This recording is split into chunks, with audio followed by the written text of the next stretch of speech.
저승 가기 전에 꼭 들렀다 가야 하는 데가 있다. 그런 말을 갑자기 듣게 된 추석 다과자리 이야기. 이제는 이런 이야기도 웃으면서 할 수 있는 시대가 왔네요. 여러분도 이런 이야기 들어보신 적 있으신가요? 저의 이야기에 공감하시는 분들은 구독, 좋아요, 댓글 남겨주시면 앞으로도 좋은 이야기 많이 들려드릴게요. 안녕하세요. 저는 오늘 사연의 주인공 74살 김정분이라고 합니다. 저희 집은 명절 제사를 없앤 지 좀 됐어요. 요즘 제사 없는 집도 많고 코로나에 뭐해 한창 사람들 모이는 게 쉽지 않을 때 종갓집인 저희 집도 큰맘 먹고 제사를 없애기로 했습니다. 그래서 작은 집에서도 명절에 안 올 때가 많고 저희 식구끼리 식사만 하며 지내는 날이 많았어요. 이번 추석에는 오랜만에 작은 집에서 조카들과 인사하러 왔더라고요. 오랜만에 만나 아침에 식사를 했어요. 맛있는 국도 끓이고 며느리가 해온 갈비찜과 잡채, 전 등 오랜만에 즐거운 이야기도 나누며 식사를 했습니다. 제사를 안 지내니 정리가 빠르더군요. 며느리들이 설거지를 하는 사이 아들들이 정리를 했고 저와 동서는 과일을 깎고 커피를 탔어요. 요즘은 설탕이 안 들어있는 스테비아 커피를 마시는데 맛도 있고 건강에도 좋다고 하니 부담 없이 마실 수 있어요. 동서가 만들어 온 식혜와 한과도 함께 곁들였고요. 손주놈들이 이제 다 컸다고 지들끼리 방에서 핸드폰만 보고 있더라고요. 오랜만에 느껴보는 명절의 복잡함이었어요. 맛있게 식사를 하고 나니 모두 배가 불러서 정신을 못 차리더라고요. 참 사람 사는 냄새가 펄펄 났어요. 동서가 과일 접시를 잔뜩 가져와서 가운데 딱 놔두고 이제 다 같이 쉬어요. 며느리들아, 너희도 와서 앉아라. 했어요. 며느리들도 손을 씻고 나오더라고요. 예전에는 여자들은, 특히 며느리들은 다과상에 앉지도 못하고 주방 구석에 앉아서 남은 과일과 커피 한 잔을 마셨는데 요즘은 이렇게 해야 한대요. 며느리들도 웃으며 다 같이 과일을 먹고 커피를 마시며 이야기를 나눴어요. 그때 시동생이 괜히 어깨를 두드리며 경수님, 사과가 왜 이렇게 맛있어요? 어디서 사온 거예요? 하니까 며느리가 또 잽싸게 튀어나와 제가 아침에 시장 가서 고른 거예요. 작은아버님. 싹싹한 우리 며느리 덕분에 또 한 번 분위기가 화기애애해졌죠. 작은 집 동서는 화통하고 말도 시원시원하게 하는 스타일이에요. 올 때마다 시내에서는 이런 이야기를 한다며 전해주곤 하는데요. 이번 이야기를 듣고는 좀 씁쓸하더라고요.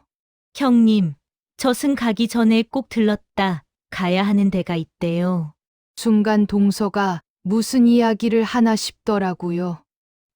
어딜?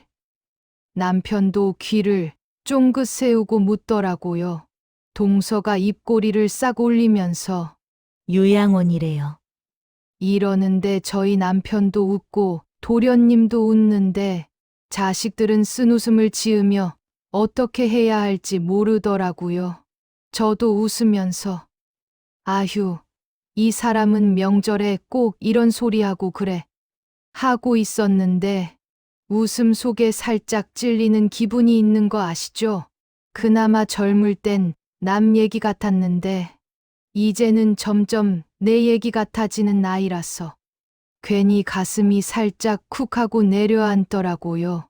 요즘은 하도 고령화 사회가 되다 보니까 자식들도 부모를 모시기 힘들고 80 넘어가면 요양원에 가는 사람이 많더라고요. 이제 아주버님도 80 다 돼 가시는데 건강은 어떠세요? 동서는 아무렇지 않게 이야기를 이어나갔어요. 요즘은 큰 병이 있어서 병원 가는 사람보다 진짜 돌봐줄 사람이 없어서 요양원을 간대요. 형님, 요양원이 한 달에 얼마 하는지 아세요? 저는 진짜 몰랐어요. 그래, 얼마나 하는데?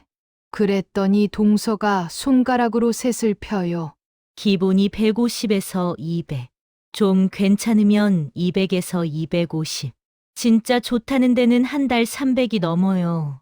그 말에 아들이 걱정스러운 표정으로 이야기하더라고요. 엄마 그럼 부부가 둘 다 가면 한 달 4,500이에요. 그거 회사원 월급인데. 그 말을 들으니 저도 걱정이 되더라고요. 그래 얘들도 자기 살기도 벅찬데 노부모까지 요양원에 모시령 편이 될까? 우리가 너무 쉽게 기대하려 했던 건 아닐까? 옛날엔 아들이 부모를 모시는 게 당연했는데 이제는 그런 걸 바라면 안 된다는 추세라서 저도 마음이 쓰이더라고요. 이런 생각이 밀려오는 거예요. 하지만 저희가 나이가 더 들면 그 돈을 어떻게 마련할 것이며 나이가 들면서 인지 능력도 떨어지고 돈 관리도 안 될 건데 그럴 땐 자식들이 해줘야 하는 거 아닌가 하는 생각이 들면서 마음이 복잡해지더라고요. 회사원 월급이 4,500인데 그 월급으로 부모님 요양원비까지 바라는 건 아닌 것 같다는 생각을 했죠. 그러면서 드는 생각이 무조건 건강해야겠다. 예전에 저희 친정엄마가 너무 오래 사는 것도 너희한테 짐이다 하셨는데 그때 엄마는 무슨 그런 생각을 하시나 싶었는데 정말 엄마의 나이가 되니 그런 생각이 드는 게 사실이에요. 이래서 노후 준비를 잘해야 한다고 하는구나 하는 생각이 들었어요. 그렇게 생각하니까 마음 한쪽이 서늘해지면서도 또 한쪽은 이해가 되더라고요. 얘들이 힘들게 사는데 내 노후까지 다 맡기면 애들도 숨 막힐 거야. 정말 짐이 될 거야. 그렇게 머릿속이 복잡해지고 있었는데 동서가 갑자기 분위기를 또 확 뒤집었죠. 요즘 세상에 자식들이 부모 모시기 힘들잖아요. 다들 바쁘고 먹고 살기 빠듯하고 결국 늙으면 마지막 종착지가 요양원인 사람이 많대요. 그래서 그 말이 돈다네요. 그 얘기 들으면서 저는 속으로 그래 요즘은 그런 말도 나올 만큼 세상이 바뀌었구나. 이런 생각이 들어서 괜히 씁쓸해졌어요. 그런데 동서의 진짜 얘기는 그 다음부터였어요. 그런데 형님, 요양원 가면 다 죽어서 나온다는 말 들어보셨어요? 저희 마을 회관에서도 나이가 많아지면서 요양원에 들어가시는 분들이 꽤 있었어요. 다들 잠깐 갔다 온다고 하고 가고 아님 갑자기 큰 병이 생겨서 요양원을 갔지만 단 한 명도 다시 집으로 돌아오는 사람은 없었죠. 그래서 사실 요양원은 가고 싶지 않고 두려운 게 사실이에요. 동서는 말을 이어갔어요. 아주버님, 제 친구의 시동생이 정신은 너무 멀쩡한데 다리가 불편해서 요양원 갔대요. 저희 남편도 그 말을 받아주더라고요.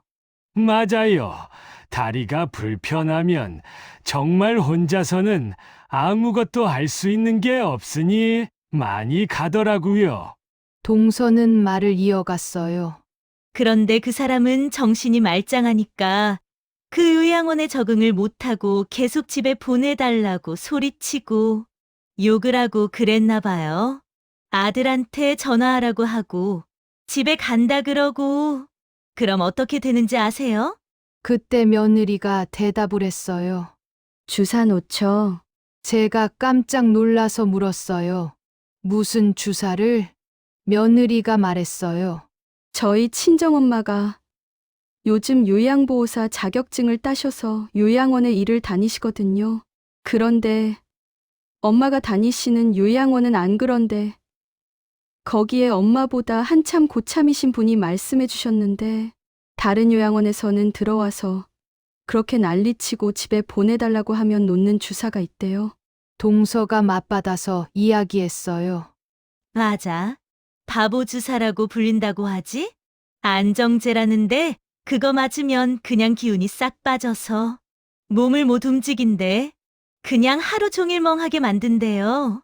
그렇게 넘어가면 괜찮은데 또 난리치면 또 주사 주고 또 난리치면 주사 주고 그렇게 그 바보 주사를 3번만 맞으면 사람이 정말 바보처럼 말도 안 하고 확 잠잠해진대요.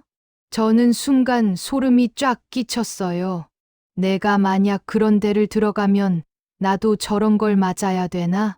아들 녀석은 진짜 놀랐는지 눈이 동그래져서 말하더라고요. 그게 합법이에요. 동서가 또 웃으며 말했어요. 합법이긴 하지. 약이에요. 근데 그걸 남용하는 데도 있대. 힘들게 하는 어르신들은 바로스. 그러니까 아주버님이나 형님, 당신도 나중에 혹시나 자식들이 요양원에 보내도 난리치지 말고 그냥 잠잠히 말 잘 듣고 거기서 하라는 대로 잘해. 그래야 당신도 편하고 요양사들도 편하고 그런 거야. 동서가 또 말해요. 또 제 친구는 친정엄마가 요양원에 계실 때 연락도 없이 요양원을 찾아갔대요. 그런데 엄마의 팔다리가 침대에 꽁꽁 묶여져 있더라는 거예요. 그래서 왜 엄마를 묶어놨냐 했더니 전날 어머니가 너무 난리를 치셔서 침대에서 떨어질 뻔했다고. 그래서 묶어놨다고 했대요. 그게 말이 되나요? 저는 그 말 듣자마자 다리 힘이 순간 풀렸어요. 그래서 제 친구도 그 요양원에서 다른 요양원으로 옮겼다고 하더라고요. 그러니까 요양원도 잘 알아봐야 해요. 별의별 요양원이 많더라고요. 금액이 싸다고 다 그런 것도 아니고 비싸다고 아닌 것도 아니고 잘 알아봐야 해요. 아들 얼굴도 싹 굳었어요. 그건 너무한 것 같은데. 동서가 말투를 낮추면서 또 한마디 했어요. 농 많이 싼다고 밥 적게 주는 데는 태반이고 밥 더 달라고 해도 소화 안 된다고 안 주고 또 치매 걸리신 분들도 계시니까 식사를 하시고도 계속 달라고 하시는 분들도 많고 그런가 보더라고요. 힘들거든요. 밥 먹은 만큼 화장실 가고 기저귀 갈아야 하고 요양보호사님들도 사람이고 힘들어하니까 어르신 중에 까다롭다 싶은 분은 좀 까칠하게 대하고 밥도 부실하게 주는 곳이 있다더라고요. 저는 너무 놀라서 말이 절로 튀어나왔어요. 아니, 밥을 많이 먹어야 오래 산다고 하잖아. 건강한 사람도 밥 먹는 게 줄어들면 걱정되는데 요즘 우리 영감도 밥 먹는 게 시원찮아서 내가 걱정하고 있고만. 그때 영감이 말했어요. 나는 요즘 감기 걸려서 입맛이 없어서 그런 거고, 건강은 끄떡없어 걱정 마허. 그래도 나 걱정해주는 건 우리 할멈밖에 없네. 우리 이렇게 건강하게 오래 살자고. 동서는 아이고 아주버님 형님 신혼이시네. 당신도 좀 저렇게 말 좀 예쁘게 해봐요. 우리 아주버님 연세는 많으셔도 얼마나 스윗하셔. 동서 덕분에 분위기가 조금 풀리며 화기애애해졌어요. 며느리도 눈이 커져서 말해요. 그건 너무 인권 침해 아닌가요? 동서가 말했어요. 그래도 뭐 불법은 아니니까. 그리도 요양원 아니면 노인들을 보살펴줄 데가 없으니까. 갑질 아닌 갑질인 거지 뭐. 형님 무서운 말 하나 더 해요? 요양원 입장에서는 어르신이 오래 계셔야 돈이 벌리잖아요. 그래서 절대 안 죽게 한다잖아요. 아프든 힘들든 어떻게든 살기만 하면 나라에서 요양원으로 돈이 나오니까 절대 죽지 않게 밥도 죽지 않을 만큼 주고 조금만 감기 걸리거나 아파도 바로바로 병원 데려가고 그런 건 잘한대요. 그래서 요즘 어르신들은 재수 없으면 요양원에서 오래 산다고 한대요. 저는 그 말 들으니 마음이 싱숭생숭했어요. 내가 그런 말의 대상이 되는 나이가 된 걸까? 마음이 서글퍼지더라고요. 동서는 계속 이야기했어요. 그리고 형님, 이건 다들 하는 말인데 재산 절대 자식에게 일찍 넘기지 말래. 요양원 넣어놓고 안 찾아오는 경우도 많대요. 저는 그 순간 표정을 관리하느라 아주 죽는 줄 알았어요. 우리 애들이 그런 건 절대 아닐 거라고 믿지만 세상 일은 또 모르는 거니까요. 아주버님 자식들 나중에 재산 때문에 싸울까? 상속세 이런 것 때문에 일찍 넘겨줄 생각 안 해보셨어요? 했죠. 친구들 중에서는 상속세가 많이 나가니까 살아있을 때 이전하면 더 싸다고 집이랑 땅이라 넘겨주는 친구들이 많더라고요. 그래서 다는 아니지만 조금씩 넘겨줘야 하나 생각했죠. 맞아요, 아주버님. 1년에 얼마 이상 자식한테 주면 상속세도 가산이 붙고 하더라고요. 한 번에 다 넘겨주지 말고 아주버님이 잘 생각해 보시고 조금씩 넘겨주시고 최대한 아주버님 손에 들고 있어야 아들들도 자식돌이 합니다. 그 말을 들은 아들 녀석은 그 말을 듣고 당황했는지 웃으면서 저희는 안 그래요. 며느리도 당황해하는 표정을 짓고 있었지만 저희 아이들 너무 착하고 효심도 강해서 안 그럴 거라 생각해요. 오랜만에 만난 동서가 시골 사는 노인네들 세상 물정 모를까봐 주절주절 들려준 세상 이야기가 꼭 남일 같지 않고 거짓 같지 않아서 기분이 참 이상했어요. 내가 살아온 세월이 긴 만큼 세상도 많이 변했고 부모를 모시는 방식도 변한 거겠죠. 예전엔 부모가 늙으면 당연히 자식 집에서 모셨지만 요즘은 다들 자기 살기가 빠듯한 시대니까 나도 알고 있어요. 애들한테 짐 되고 싶지 않다는 마음이 더 커요. 그렇다고 요양원이 안전한 곳이냐 하면 그것도 아닌 것 같고 자식들한테 미움받고 싶지도 않고 요양원 가서 약 맞고 묶여 지내기도 싫고 그냥 사람답게 마무리하고 싶은데 그게 제일 어렵네요. 동서의 이야기가 끝나고 우리 식구들은 잠깐이지만 정적이 흘렀어요. 누구도 먼저 말 꺼내기 좀 그랬는지 한두 번 헛기침만 들리고 방에서 핸드폰 보던 아이들의 웃음소리만 들렸죠. 그때 우리 영감이 먼저 말문을 열었어요. 자식들이 부모 모시는 게 힘든 건 사실이지만 그래도 너무 무서운 얘기만 들으니까 좀 그렇네. 저는 영감 얼굴을 슬쩍 봤어요. 괜히 속상해 보였거든요. 내가 나중에 요양원을 가게 될까봐 걱정하는 표정 같기도 했고요. 아들 녀석도 말하더라고요. 엄마, 아빠, 그런 극단적인 경우도 있지만 정말 좋은 요양원도 많아요. 사람 사는데 어디든 좋은 사람도 나쁜 사람도 있는 거죠. 저희가 책임 못 지겠다는 말은 아니에요. 그냥 요즘 세상이 살기 어려워진 것도 사실이니까 너무 미리 걱정하지 마세요. 그 말을 들으니 마음 한쪽이 조금은 풀어지는 듯 했어요. 며느리도 조심스럽게 말했어요. 어머님, 저희는 어머님, 아버님 절대 외롭게 안 해요. 가족끼리 끝까지 지켜드릴게요. 그냥 그런 얘기들이 많다는 거지. 저희는 그런 사람 아니에요. 며느리는 웃으면서 말했지만 눈가가 살짝 붉어져 있었어요. 그 모습이 괜히 더 가슴에 남더라고요. 그리고 그 순간 저도 제 마음속에 있는 말을 꺼냈죠. 얘들아, 나도 너희 힘든 거 알아. 요즘은 부모 모시는 게 의무가 아니라 선택이 되는 시대라잖아. 근데 난 너희한테 부담 주고 싶진 않아. 내가 아주 멀쩡할 때부터 내 노후는 내가 챙기려고 해. 통장도, 보험도, 집 문제도 엄마가 알아서 정리해 놓을 거야. 식구들이 제 말을 듣고 잠깐 멈추더니 고개를 끄덕였어요. 아들은 제 손등을 조용히 잡았어요.